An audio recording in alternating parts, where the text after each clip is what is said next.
Hi friends, welcome to Kavya Nayana cooking channel. ನಾನು ಸುಷ್ಮಾ. ಬನ್ನಿ, ಇವತ್ತು ಒಂದು ಗ್ಲಾಸ್ ಬೇಳೆ ಹಾಕಿ ಒಬ್ಬಟ್ಟು ಸಾರು ಹಾಗೆ ಹುರಿದ ಕಡುಬನ್ನು ಯಾವ ಥರ ಮಾಡೋದು ಅಂತ ತೋರಿಸ್ಕೊಡ್ತೀನಿ. ಬನ್ನಿ, ಇವಾಗ ಒಲೆ ಮೇಲೆ ಒಂದು ಕುಕ್ಕರ್ನ ಇಟ್ಕೊಳ್ಳೋಣ. ನೋಡಿ, ಒಲೆ ಮೇಲೆ ಕುಕ್ಕರ್ ಇಟ್ಕೊಂಡು ಅದಕ್ಕೆ 1 ಗ್ಲಾಸ್ ಆಗುವಷ್ಟು ಕಡಲೆಬೇಳೆನ ಸೇರಿಸ್ಕೊತಾ ಇದ್ದೀನಿ. ಹಾಗೆ 1 ಗ್ಲಾಸ್ ಕಡಲೆಬೇಳೆಗೆ ನಾನು 4 ಗ್ಲಾಸಷ್ಟು ನೀರನ್ನು ಸೇರಿಸ್ಕೊತಾ ಇದ್ದೀನಿ. 1-2 ಗ್ಲಾಸಷ್ಟು ಹೆಚ್ಚಿಗೆ ಹಾಕ್ಕೊಳ್ಳಿ, ಯಾಕೆಂದರೆ ನಾವು ಕಟ್ಟನ್ನು ಬಸ್ಕೊಂಡು ಕಟ್ಟಿನ ಸಾರನ್ನು ನಾವು ಮಾಡಬೇಕಾಗುತ್ತಲ್ವ, ಅದಕ್ಕೋಸ್ಕರ 1ಕ್ಕೆ 4 ಗ್ಲಾಸಷ್ಟು ನಾನು ಹಾಕ್ಕೊಂಡಿದ್ದೀನಿ. ನೀವಿನ್ನೂ ಜಾಸ್ತಿ ಬೇಕಾದರೆ ಜಾಸ್ತಿ ಕೂಡ ನೀರನ್ನು ಸೇರಿಸ್ಕೋಬೋದು. ನೋಡಿ, ಇವಾಗ ಮುಚ್ಚಳ ಮುಚ್ಚಿ ನಾನು 3ರಿಂದ 4 ವಿಸಿಲ್ನ ಕೂಗಿಸ್ಕೊತೀನಿ. ಒಬ್ಬಟ್ಟಕ್ಕಾದರೆ ಸ್ವಲ್ಪ ಬೇಳೆ ಬೆಂದಿರಬೇಕು, ಸ್ವಲ್ಪ ಇನ್ನೂ ಗಟ್ಟಿಯಾಗಿರಬೇಕು, ಆ ಥರ ಬೇಯಿಸ್ಕೋಬೇಕು. ಯಾಕೆಂದರೆ ಜಾಸ್ತಿ ಮೆತ್ತಗಾದರೆ ಒಬ್ಬಟ್ಟು ಹೂರಣ ಗಟ್ಟಿ ಬರಲ್ಲ. ಅದಕ್ಕೋಸ್ಕರ ಇಲ್ಲಿ ಕಡುಬು ಮಾಡ್ತಾ ಇರೋದ್ರಿಂದ ನಮಗೆ ಜಾಸ್ತಿ ಬೇಳೆ ಬೆಂದಿರಬೇಕು. ಅದಕ್ಕೋಸ್ಕರ ನಾನು ಒಂದು 3ರಿಂದ 4 ವಿಸಿಲ್ನ ಕೂಗಿಸ್ಕೊಂಡಿದ್ದೀನಿ. ನೋಡಿ, ಚೆನ್ನಾಗಿ ಬೇಳೆ ಬೆಂದಿದೆ, ತೋರಿಸ್ತೀನಿ ನಿಮಗೆ. ನೋಡಿ ಎಷ್ಟು ಮೆತ್ತಗೆ ಬೆಂದಿದೆ ನೋಡಿ ಫ್ರೆಂಡ್ಸ್. ಇಷ್ಟರಲ್ಲಿ ಬೇಯಿಸ್ಕೋಬೇಕು. ಯಾಕಂದರೆ ನಾವು ಇದನ್ನು ಮಿಕ್ಸಿ ಜಾರಿಗೇನೋ ಹಾಕ್ಕೊಳ್ಳೋದಿಲ್ಲ, ಹಾಗೆ ನಾವು ಬೆಲ್ಲ ಕೂಡಿಸಿ ಕೈಯಿಂದನೇ ಮುಗುಚಿ ನಾವು ಸ್ಮ್ಯಾಶ್ ಥರ ಮಾಡ್ಕೊತೀವಿ ಬೆಲ್ಲದ ಬ್ಯಾಳಿನ. ಅದಕ್ಕೋಸ್ಕರ ನೋಡಿ, ಇವಾಗ ನೀರು ಸಪ್ರೇಟು ಬೇಳೆ ಸಪ್ರೇಟನ್ನು ಮಾಡ್ಕೋತಾ ಇದ್ದೀನಿ. ಒಂದು ಜರಡಿಲಿ ಹಾಕ್ಕೋತಾ ಇದ್ದೀನಿ. ನೀವು ಸ್ಟ್ರೈನರಲ್ಲಿ ಕೂಡ ಮಾಡ್ಕೋಬೋದು. ನೋಡಿ, ಇವಾಗ ಬೇಳೆ ಕೂಡ ಸಪ್ರೇಟು, ಹಾಗೆ ನೋಡಿ ಕಟ್ಟು ಕೂಡ ಸಪ್ರೇಟ್ ಆಗಿದೆ. ಇವಾಗ ಇದು ಚೆನ್ನಾಗಿ ಬಸಿಲಿ, ಸ್ವಲ್ಪ ಕೂಡ ಬೇಳೆಯಲ್ಲಿ ನೀರಿರಬಾರ್ದು, ಅಲ್ಲಿವರೆಗೂ ಚೆನ್ನಾಗಿ ಬಸಿಯೋದಕ್ಕೆ ಬಿಡಬೇಕು. ನೋಡಿ, ಇವಾಗ ಕಟ್ಟನ್ನು ಸಪ್ರೇಟಾಗಿ ಎತ್ತಿಟ್ಕೊಂಡಿದ್ದೀನಿ. ಎಷ್ಟು ಕಟ್ಟು ಬಂದಿದೆ ನೋಡಿ ಫ್ರೆಂಡ್. ನಾವು ನೀರು ಎಷ್ಟು ಹಾಕ್ಕೊತೀವೋ ಅದ್ರ ಮೇಲೆ ನಮಗೆ ಇಲ್ಲಿ ಒಬ್ಬಟ್ಟು ಸಾರು ಮಾಡೋದಕ್ಕೆ ಕಟ್ಟು ಸಿಗುತ್ತೆ. ಅದಕ್ಕೋಸ್ಕರ ಬನ್ನಿ ಇವಾಗ ಮಸಾಲೆನ ಫ್ರೈ ಮಾಡ್ಕೊಳ್ಳೋಣ. ಒಲೆ ಮೇಲೆ ಒಂದು ಚಿಕ್ಕದ ಪಾತ್ರೆ ಇಟ್ಕೊಂಡಿದ್ದೀನಿ. ಅದಕ್ಕೆ 1-2 ಟೇಬಲ್ ಸ್ಪೂನಷ್ಟು ತುಪ್ಪನ ಸೇರಿಸ್ತಾ ಇದ್ದೀನಿ. ನಾನು ತುಪ್ಪದಲ್ಲಿ ಫ್ರೈ ಮಾಡ್ತಾ ಇದ್ದೀನಿ ಮಸಾಲೆನ. ಹಾಗೆ ತುಪ್ಪದಲ್ಲೇ ಸಾಂಬಾರನ್ನ ಒಗ್ಗರಣೆ ಕೂಡ ಮಾಡ್ತಾ ಇದ್ದೀನಿ. ನಿಮಗೆ ಇಷ್ಟ ಇದ್ದರೆ ಮಾಡ್ಕೋಬೋದು, ಇಲ್ಲ ಅಂದರೆ ಎಣ್ಣೆಲಿ ಕೂಡ ಮಾಡ್ಕೋಬೋದು. ನೋಡಿ, 1/4 ಟೀ ಸ್ಪೂನಷ್ಟು ಮೆಂತ್ಯ, ಅರ್ಧ ಸ್ಪೂನಷ್ಟು ಮೆಣಸುಕಾಳು, 1 ಸ್ಪೂನಷ್ಟು ಜೀರಿಗೆನ ಹಾಕ್ಕೋತಾ ಇದ್ದೀನಿ. ಹಾಗೆ ಖಾರಕ್ಕೆ ಒಣ ಮೆಣಸಿನ್ಕಾಯಿನ ಹಾಕ್ಕೊಂಡಿದ್ದೀನಿ. ನೀವು ಖಾರ ನೋಡಿಕೊಂಡು ನೀವು ಮೆಣಸಿನ್ಕಾಯಿನ ಸೇರಿಸ್ಕೊಳ್ಳಿ. 1 ಗೆಡ್ಡೆ ಬೆಳ್ಳುಳ್ಳಿ, ಹಾಗೆ 1 ಈರುಳ್ಳಿನ ಕಟ್ ಮಾಡಿದ್ದೀನಿ ಸಣ್ಣದಾಗಿ. ಈಗ ಚೆನ್ನಾಗಿ ಫ್ರೈ ಮಾಡ್ಕೊಳ್ಳೋಣ. ಹಾಗೆ 1 ಟೊಮೊಟೊನ ಅದನ್ನು ಕೂಡ ಸಣ್ಣದಾಗಿ ಕಟ್ ಮಾಡ್ಕೊಳ್ಳೋಣ. ಹಾಗೆ ನಾನಿಲ್ಲಿ ಹುಣಸೆ ಹಣ್ಣಿನ ರಸನ ಕೂಡ ಸೇರಿಸ್ತಾ ಇದ್ದೀನಿ. ಹಾಗೆ 1 ಟೊಮೊಟೊ ಕೂಡ ಸೇರಿಸ್ತಾ ಇದ್ದೀನಿ. ನಿಮಗೆ ಬೇಕಂದರೆ ಟೊಮೊಟೊ ಕೂಡ ಹಾಕೋಬೋದು, ಇಲ್ಲ ಹುಣಸೆ ಹಣ್ಣಿನ ರಸ ಕೂಡ ನೀವು ಹಾಕೋಬೋದು. ಚೆನ್ನಾಗಿ ನಾವು ತುಪ್ಪದಲ್ಲಿ ಫ್ರೈ ಮಾಡ್ಕೋಬೇಕು. ನೋಡಿ, ಸ್ವಲ್ಪ ಈರುಳ್ಳಿ ಟೊಮೊಟೊ ಮೆತ್ತಗಾಗಬೇಕು, ಅಲ್ಲಿವರೆಗೂ ನಾವು ಫ್ರೈ ಮಾಡ್ಕೋಬೇಕು. ನೋಡಿ, ಇವಾಗ ಚೆನ್ನಾಗಿ ಫ್ರೈ ಆಗಿದೆ ಕೂಡ. ಈ ಟೈಮಲ್ಲಿ ನಾವು ಸಾಂಬಾರು ಪುಡಿನ 1-2 ಟೇಬಲ್ ಸ್ಪೂನಷ್ಟು ಸೇರಿಸ್ಕೊತಾ ಇದ್ದೀನಿ. ನೀವು ನೋಡಿಕೊಂಡು ಸೇರಿಸ್ಕೊಳ್ಳಿ. ಮೆಣಸಿನ್ಕಾಯಿ ಹಾಗೆ ಸಾಂಬಾರು ಪುಡಿ ಎರಡೂ ಹಾಕ್ಕೋತಾ ಇದ್ದೀನಿ. ನಿಮಗೆ ಖಾರ ಎಷ್ಟು ಬೇಕೋ ನೋಡಿಕೊಂಡು ನೀವು ಸೇರಿಸ್ಕೊಳ್ಳಿ. ಈಗ ಸಾಂಬಾರು ಪುಡಿ 1-2 ಟೇಬಲ್ ಸ್ಪೂನ್ ಹಾಕ್ಕೊಂಡು ನಾನು ಮತ್ತೆ ಈಗ ಮಿಕ್ಸ್ ಮಾಡ್ಕೊತಾ ಇದ್ದೀನಿ. ಇವಾಗ ಕಟ್ಟಿನ ನೀರಿನ ತೆಗೆದಿಟ್ಟಿರ್ತೀರಲ್ಲ, ಆ ನೀರನ್ನು 1-2 ಸೌಟ್ ಆಗುವಷ್ಟು ಈ ಒಗ್ಗರಣೆಗೆ ಹಾಕ್ಕೊಳ್ಳಿ. ನೋಡಿ, ಈ ಟೈಮಲ್ಲಿ ನಾವು ಫ್ರೈ ಮಾಡ್ಕೊಂಡಾದಮೇಲೆ 2 ಸೌಟ್ ಆಗುವಷ್ಟು ನಾವು ಕಟ್ಟೇನು ಬಸದು ಇಟ್ಕೊಂಡಿರ್ತೀವಲ್ಲ ಆ ನೀರನ್ನು ಇಲ್ಲಿ ಸೇರಿಸ್ಕೊತಾ ಇದ್ದೀನಿ. ಸೇರಿಸ್ಕೊಂಡು 1-2 ಸೆಕೆಂಡ್ ನಾವು ಚೆನ್ನಾಗಿ ಫ್ರೈ ಮಾಡ್ಕೋಬೇಕು. ಕುದಿಬೇಕು, ಈ ಮಸಾಲೆ ಎಲ್ಲ ಇದರಲ್ಲೇ ಕುದಿಬೇಕು. ಕುದ್ದಾದ್ಮೇಲೆ ನಾವು ತಣ್ಣಗಾದ್ಮೇಲೆ ಮಿಕ್ಸಿ ಜಾರ್ಗೆ ಹಾಕ್ಕೊಂಡು ರುಬ್ಕೊಂಡು ಬರಬೇಕು. ನುಣ್ಣಗೆ ಸ್ವಲ್ಪನೇ ನೀರು ಹಾಕ್ಕೊಂಡು. ನೋಡಿ, ಇಷ್ಟು ಮಾಡಿಕೊಂಡ್ರೆ ಗ್ರೇವಿ ಥರ ಇದನ್ನು ನಾವು ರುಬ್ಕೊಂಡು ಬರಬೇಕು. ನೋಡಿ, 2 ಸೌಟ್ ಆಗುವಷ್ಟು ನಾನು ಕಟ್ಟಿನ ನೀರನ್ನು ಬಸಿದಿಟ್ಕೊಂಡಿರೋದನ್ನು ಹಾಕ್ಕೊಂಡಿದ್ದೀನಿ. ಇವಾಗ ಚೆನ್ನಾಗಿ ಮಿಕ್ಸ್ ಮಾಡಿಕೊಂಡು ಇದನ್ನು ಕುದಿಯೋದಕ್ಕೆ ಬಿಡಬೇಕು. ಹಾಗೆ ನಮ್ಮ ಚಾನಲ್ನ ಇನ್ನೂ ಯಾರೂ ಸಬ್ಸ್ಕ್ರೈಬ್ ಮಾಡ್ಕೊಂಡಿಲ್ಲ, ಪ್ಲೀಸ್ ಹೋಗಿ ಸಬ್ಸ್ಕ್ರೈಬ್ ಮಾಡ್ಕೊಳ್ಳಿ. ಬೆಲ್ ಐಕನ್ನ ಪ್ರೆಸ್ ಮಾಡಿ ಆಲ್ ಅನ್ನೋ ನೋಟಿಫಿಕೇಷನ್ನ ಸೆಲೆಕ್ಟ್ ಮಾಡಿಕೊಂಡ್ರೆ ನಾವು ಹಾಕೋ ವಿಡಿಯೋ ಎಲ್ಲ ಮೊದಲು ನಿಮಗೆ ಬರ್ತದೆ ಫ್ರೆಂಡ್ಸ್. ಆಗ ಎಲ್ರಿಗಿಂತ ಮುಂಚೆ ನೀವೇ ನೋಡ್ಬೋದು. ಈಗ ಒಲೆನ ಆಫ್ ಮಾಡಿಕೊಂಡು ಇದನ್ನು ಆರೋದಕ್ಕೆ ಬಿಡೋಣ. ಆರಿದ ಮೇಲೆ ಸ್ವಲ್ಪನೇ ನೀರು ಹಾಕ್ಕೊಂಡು ಕೊತ್ತಂಬರಿ ಸೊಪ್ಪು ಹಾಕಿ ನಾನು ನುಣ್ಣಗೆ ರುಬ್ಕೊಂಡು ಬರ್ತೀನಿ. ರುಬ್ಕೊಂಡು ಬಂದಿರೋದು ವಿಡಿಯೋ ಸ್ಕಿಪ್ ಆಗಿದೆ ಫ್ರೆಂಡ್ಸ್, ಬೇಜಾರು ಮಾಡ್ಕೋಬೇಡಿ. ಅದನ್ನು ನೈಸಾಗಿ ರುಬ್ಕೊಂಡು ಬನ್ನಿ ಕೊತ್ತಂಬರಿ ಸೊಪ್ಪನ್ನು ಸೇರಿಸಿ. ಈಗ ನೋಡಿ, ಈ ಕಡೆ ಬೇಳೆ ಕೂಡ ಬೆಂದಿದೆ ಅಲ್ವಾ, ಅದನ್ನು ಒಂದು ಪಾತ್ರೆಗೆ ಹಾಕ್ಕೊಂಡಿದ್ದೀನಿ. ಅದರ ಜೊತೆಗೇ ನಾನು 1 ಕಪ್ ಆಗುವಷ್ಟು ಬೆಲ್ಲ ಕೂಡ ಸೇರಿಸ್ತಾ ಇದ್ದೀನಿ. 1 ಕಪ್ಪು ಅಥವಾ 1 ಗ್ಲಾಸು ನೀವು ಯಾವುದ್ರಲ್ಲಾದರೂ ಅಳತೆ ಮಾಡ್ಕೊಳ್ಳಿ. ನಾನು 1 ಕಪ್ಪಷ್ಟು ಬೆಲ್ಲನ ಸೇರಿಸ್ಕೊಂಡಿದ್ದೀನಿ. 1 ಗ್ಲಾಸಷ್ಟು ಕಡಲೆಬೇಳೆಗೆ ಸ್ವೀಟು ಕರೆಕ್ಟಾಗಿರುತ್ತೆ. ಜಾಸ್ತಿ ಬೇಕಂದರೆ ಇನ್ನೊಂದು ಸ್ವಲ್ಪ ನೀವು ಬೆಲ್ಲ ಕೂಡ ಸೇರಿಸ್ಕೋಬೋದು. ಏಲಕ್ಕಿ ಪುಡಿ ಸ್ವಲ್ಪ ಜಜ್ಜಿ ಹಾಕ್ಕೋತಾ ಇದ್ದೀನಿ. ಹಾಗೆ 1 ಟೇಬಲ್ ಸ್ಪೂನಷ್ಟು ಒಣ ಶುಂಠಿನ ಪುಡಿನ ಸೇರಿಸ್ಕೋತಾ ಇದ್ದೀನಿ. ಇವಾಗ ಚೆನ್ನಾಗಿ ಒಂದು ಸತಿ ಮಿಕ್ಸ್ ಮಾಡ್ಕೊಳ್ಳೋಣ. ನಿಮಗೆ ಬೇಕಂದರೆ ಹಾಕ್ಕೊಳ್ಳಿ, ಬೇಡ ಅಂದರೆ ಏಲಕ್ಕಿ ಪುಡಿ ಮಾತ್ರ ಕೂಡ ನೀವು ಹಾಕ್ಕೋಬೋದು. ತುಂಬ ಅಂದರೆ ತುಂಬ ಚೆನ್ನಾಗಿರುತ್ತೆ ನೋಡಿ. ಈಗ ಚೆನ್ನಾಗಿ ನಾವು ಮಿಕ್ಸ್ ಮಾಡ್ಕೋತಾ ಇದ್ದೀನಿ. ಒಂದು 1/4 ಕಪ್ಪಷ್ಟು ಒಣ ಕೊಬ್ಬರಿನ ನಾನು ತುರಿದ್ಬಿಟ್ಟು ಸೇರಿಸ್ಕೊತೀನಿ. ಹೊಸಬ್ರು ನಮ್ಮ ಚಾನಲ್ ನೋಡ್ತಾ ಇದ್ದರೆ ಪ್ಲೀಸ್ ಸಬ್ಸ್ಕ್ರೈಬ್ ಮಾಡಿ ಸಪೋರ್ಟ್ ಮಾಡಿ ಫ್ರೆಂಡ್ಸ್.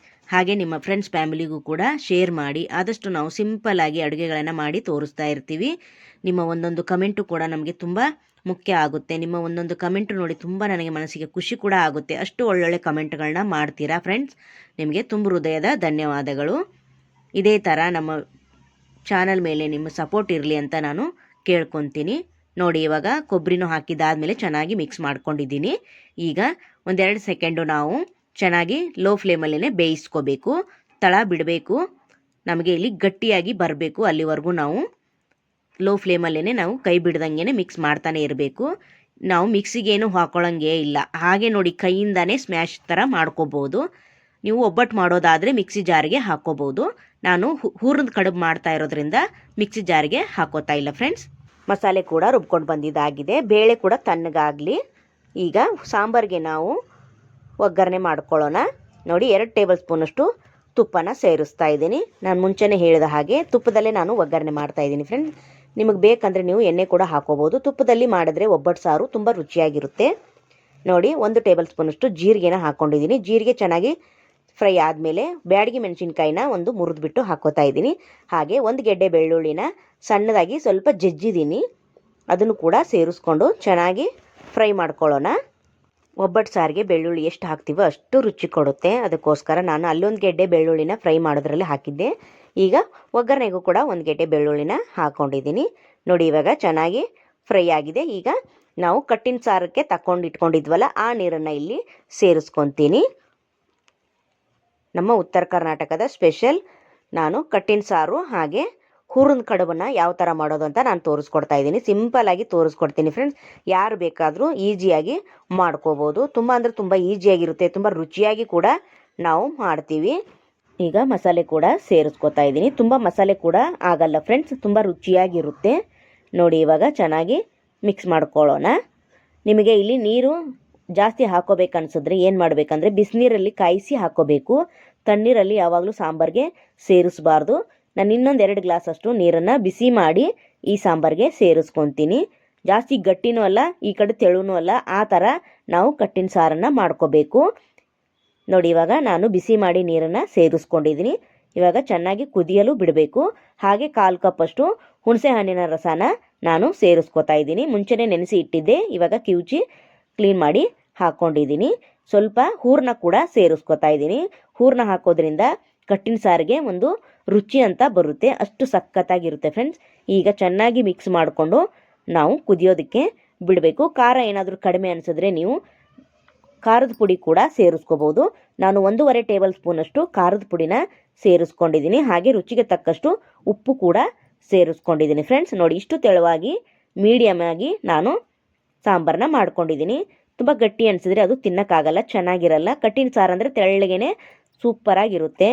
ನೋಡಿ, ಇವಾಗ ಇಷ್ಟು ಮಾಡ್ಕೊಂಡಿದ್ದೀನಿ ನಾನು. ನೀವು ನೋಡಿಕೊಂಡು ಎಷ್ಟು ಜನಕ್ಕೆ ಮಾಡ್ತೀರಾ ಅನ್ನೋದ್ರ ಮೇಲೆ ಮಸಾಲೆನ ಹಾಕ್ಕೋಬೇಕಾಗುತ್ತೆ.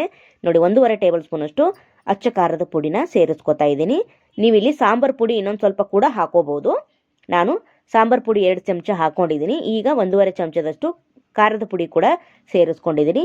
ರುಚಿಗೆ ತಕ್ಕಷ್ಟು ಕಲ್ಲುಪ್ಪನ್ನು ಸೇರಿಸ್ತಾ ಇದ್ದೀನಿ. ಈಗ ಚೆನ್ನಾಗಿ ಒಂದು ಸತಿ ಮಿಕ್ಸ್ ಮಾಡಿಕೊಂಡು 1 ನಿಮಿಷ ಕುದಿಯೋದಕ್ಕೆ ಬಿಡ್ತೀನಿ.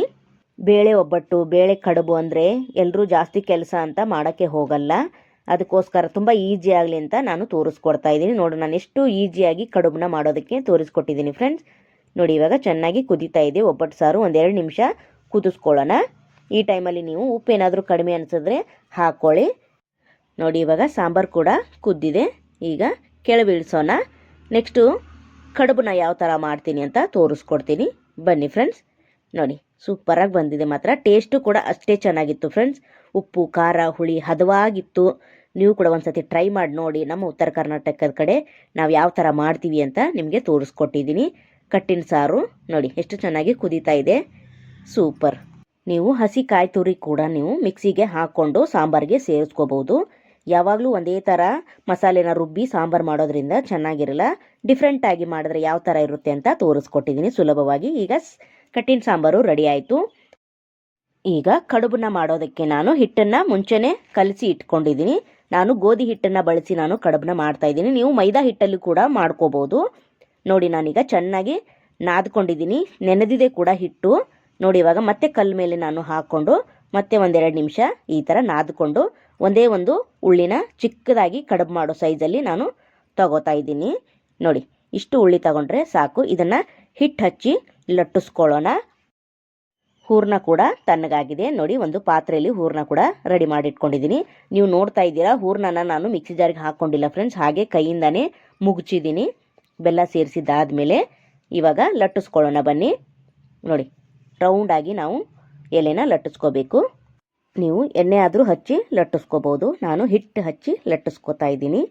ನೋಡಿ ಎಷ್ಟು ಬೇಕೋ ಅಷ್ಟು ತುಂಬೋದಕ್ಕೆ ಸಾಧ್ಯ ಆಗುತ್ತೋ ಅಷ್ಟನ್ನು ನಾವು ಲಟ್ಟಿಸ್ಕೋಬೇಕಾಗುತ್ತೆ. ನೀವು ಕೈಯಲ್ಲಿ ಆದರೂ ಮಾಡ್ಕೋಬೋದು, ಇಲ್ಲ ಕರ್ಚಿಕಾಯಿ ಮೇಕರ್ ಇದ್ದೇ ಇರುತ್ತಲ್ವ ಮನೇಲಿ, ಅದರಲ್ಲಿ ಹಾಕಿ ಕೂಡ ಮಾಡ್ಕೋಬೋದು. ಬೇಗ ಕಡುಬು ರೆಡಿ ಆಗುತ್ತೆ. ನೋಡಿ ಇಷ್ಟು ಅಗಲ ನಾನು ಲಟ್ಟಿಸ್ಕೊಂಡಿದ್ದೀನಿ. ನಮ್ಮ ಮನೇಲಿ ಇದು ನೋಡಿ ಕರ್ಚಿಕಾಯಿ ಮೇಕರ್ ಇತ್ತು, ನಾನು ಇದರಲ್ಲಿ ಹಾಕ್ಕೊಂಡು ನಾನು ಕಡುಬನ್ನ ಮಾಡ್ಕೊತೀನಿ. ನೀವು ಡೈರೆಕ್ಟಾಗಿ ಹಾಗೆ ಕೂಡ ಅದರಲ್ಲಿ ಹೂರ್ಣನ ತುಂಬಿಬಿಟ್ಟು ಪ್ರೆಸ್ ಮಾಡಿ ಮಾಡ್ಕೋಬೋದು. ನೋಡಿ ಇವಾಗ ಅದರಲ್ಲಿ ಎಷ್ಟು ಹಿಡಿಯುತ್ತೋ ಅಷ್ಟು ನಾನು ಹೂರ್ಣನ ಹಾಕೋತಾ ಇದ್ದೀನಿ. ನೋಡಿ ಈ ಸೈಜಲ್ಲಿ ಹಾಕ್ಕೊಂಡು ನಾನು ಅದರೊಳಗಡೆ ಇಟ್ಟು ಟೈಟಾಗಿ ಪ್ರೆಸ್ ಮಾಡ್ತೀನಿ. ನೋಡಿ ಇದೇ ಥರನೇ ಎಲ್ಲವನ್ನು ಮಾಡ್ಕೊ ಇಟ್ಕೊತೀನಿ ಫ್ರೆಂಡ್ಸ್. ಸೂಪರಾಗಂದರೆ ಸೂಪರಾಗಿತ್ತು ಟೇಸ್ಟು. ನೋಡಿ ಯಾವುದೇ ಹಬ್ಬಕ್ಕಾದರೂ ನೀವು ಈಸಿಯಾಗಿ ಮಾಡ್ಕೋಬೋದು, ರುಬ್ಬೋ ಅವಶ್ಯಕತೆಯೇ ಇಲ್ಲ. ಈಸಿಯಾಗಿ ನಾವು ಹೂರ್ಣ ಕಡುಬನ್ನ ಮಾಡ್ಕೋಬೋದು. ನೋಡಿ ಸೂಪರ್ ಅಲ್ವಾ, ಎಷ್ಟು ಚೆಂದ ಕಾಣಿಸ್ತಾ ಇದೆ ನೋಡಿ ಫ್ರೆಂಡ್ಸ್. ಇದೇ ಥರ ಎಲ್ಲವನ್ನು ಮಾಡಿ ನಾನು ಇಟ್ಕೊತೀನಿ. ಎಣ್ಣೆ ಕೂಡ ಬಿಸಿಯಾಗಿದೆ ಅಂತ ನೋಡೋಣ. ಈಗ ಒಂದೊಂದೇ ಕಡುಬನ್ನ ಎಣ್ಣೆ ಒಳಗಡೆ ಹಾಕ್ಕೊಳ್ಳೋಣ. ನೋಡಿಕೊಂಡು ನಿಧಾನಕ್ಕೆ ಹಾಕ್ಕೊಳ್ಳಿ, ಲೋ ಫ್ಲೇಮಲ್ಲೇ ಇರಲಿ. ಚೆನ್ನಾಗಿ ಎರಡೂ ಬದಿ ನಾವು ಬೇಯಿಸ್ಕೋಬೇಕಾಗುತ್ತೆ. ಆರೋಗ್ಯ ದೃಷ್ಟಿಯಿಂದ ನಾನು ಗೋಧಿ ಹಿಟ್ಟಲ್ಲೇ ಮಾಡ್ತಾಯಿದ್ದೀನಿ. ನೀವು ಬೇಕಂದರೆ ಮೈದಾ ಹಿಟ್ಟಲ್ಲೂ ಕೂಡ ಮಾಡ್ಕೋಬೋದು. ನೋಡಿ ಇವಾಗ ಎರಡೂ ಬದಿ ನಾನು ಚೆನ್ನಾಗಿ ಫ್ರೈ ಮಾಡ್ಕೋತಾ ಇದ್ದೀನಿ. ಹೊಂಬಣ್ಣ ಬರೋವರೆಗೂ ನಾವು ಫ್ರೈ ಮಾಡ್ಕೋಬೇಕು, ಚೆನ್ನಾಗಿ ಫ್ರೈ ಮಾಡ್ಕೋಬೇಕು. ಇದೇ ಥರ ಎಲ್ಲವನ್ನು ಮಾಡಿ ನಾನು ತೋರಿಸ್ಕೊಡ್ತೀನಿ ನಿಮಗೆ. ನೋಡಿ ಕಲರ್ ಕೂಡ ಚೇಂಜ್ ಆಯಿತು. ಇಷ್ಟು ಫ್ರೈ ಆದರೆ ಸಾಕು. ಇದೇ ಥರ ಎಲ್ಲವನ್ನು ನಾನು ಮಾಡಿ ನಿಮಗೆ ತಟ್ಟೆಯಲ್ಲಿ ಸರ್ವ್ ಮಾಡಿ ತೋರಿಸ್ತೀನಿ. ನೋಡಿ ವಾವ್ ಸೂಪರ್ ಅಲ್ವಾ. ನೋಡಿ ತಟ್ಟೆ ತುಂಬ ಆಗಿದೆ ಕಡುಬು. ಒಂದೇ ಒಂದು ಗ್ಲಾಸ್ ಹಾಕಿ ನಾನು ತಟ್ಟೆ ತುಂಬ ಕಡುಬನ್ನ ಮಾಡಿದ್ದೀನಿ. ನೋಡಿ ಸೂಪರ್ ಅಲ್ವಾ, ಎಷ್ಟು ಚೆನ್ನಾಗಿ ಫ್ರೈ ಆಗಿದೆ. ನೋಡಿ ಕಲರ್ ಕೂಡ ಎಷ್ಟು ಚೆನ್ನಾಗಿ ಬಂದಿದೆ. ಇವಾಗ ಪ್ಲೇಟಿಗೆ ಸರ್ವ್ ಮಾಡ್ಕೊಳ್ಳೋಣ ಬನ್ನಿ. ನಾನು ಏನೇನು ಮಾಡಿದ್ದೀನಿ ಅಂತ ನಿಮಗೆ ಸರ್ವ್ ಮಾಡ್ತೀನಿ. ನೋಡಿ ನಾನು ತಟ್ಟೆಗೆ ಅನ್ನ ಕೂಡ ಸರ್ವ್ ಮಾಡ್ಕೊಂಡಿದ್ದೀನಿ. ಈಗ ಕಡುಬನ್ನು ಕೂಡ ಸರ್ವ್ ಮಾಡ್ತಾ ಇದ್ದೀನಿ. ಹಾಗೆ ನಾನು ಕಟ್ಟಿನ ಸಾರು ಮಾಡಿದ್ನಲ್ಲ ಅದನ್ನು ಕೂಡ ಒಂದು ಬೌಲ್ಗೆ ಸರ್ವ್ ಮಾಡ್ತೀನಿ. ನೋಡಿ ಸೂಪರ್, ಸಖತ್ತಾಗಿ ಬಂದಿದೆ ಮಾತ್ರ. ನೀವು ಕೂಡ ಒಂದ್ಸತಿ ಟ್ರೈ ಮಾಡಿ, ಹಾಗೆ ನಿಮ್ಮ ಫ್ರೆಂಡ್ಸ್ ಫ್ಯಾಮಿಲಿಗೂ ಕೂಡ ಶೇರ್ ಮಾಡಿ. ವಿಡಿಯೋನ ಎಲ್ಲೂ ಸ್ಕಿಪ್ ಮಾಡದೆ ಪೂರ್ತಿಯಾಗಿ ವಿಡಿಯೋ ನೋಡಿದ್ರೆ ನಾನು ಯಾವ ಥರ ಮಾಡ್ತೀನಿ ಅಂತ ನಿಮಗೆ ಗೊತ್ತಾಗುತ್ತೆ ಫ್ರೆಂಡ್ಸ್. ನಮ್ಮ ಉತ್ತರ ಕರ್ನಾಟಕ ಸಂಡಿಗೆ ಕೂಡ ಇಡ್ತಾ ಇದ್ದೀನಿ ನಾನು. ಫ್ರೈ ಮಾಡಿಕೊಂಡು ತಿನ್ನೋದಕ್ಕೆ ತುಂಬ ರುಚಿಯಾಗಿರುತ್ತೆ. ಹಬ್ಬದ ಅಡುಗೆನೇ ಅಂತ ಅನ್ಕೋಬೋದು ನೀವು. ನೋಡ್ತಾ ಇದ್ದೀರಲ್ಲ ನೋಡಿ, ಯಾವುದಾದ್ರೂ ಹಬ್ಬ ಇರಲಿ, ಹಾಗೆ ಹುಣ್ಣಿಮೆ ಆಗಲಿ, ಅಮಾವಾಸ್ಯೆ ಆಗಲಿ, ನಾವು ಈ ಥರ ಅಡುಗೆನ ಮಾಡಿ ದೇವರಿಗೆ ನೈವೇದ್ಯನ ಕೂಡ ಕೊಡ್ತೀವಿ. ತುಂಬ ಅಂದರೆ ತುಂಬ ರುಚಿಯಾಗಿರುತ್ತೆ. ನಮ್ಮ ವಿಡಿಯೋ ನೋಡಿದ್ದಕ್ಕಾಗಿ ನಿಮ್ಮೆಲ್ಲರಿಗೂ ಧನ್ಯವಾದಗಳು.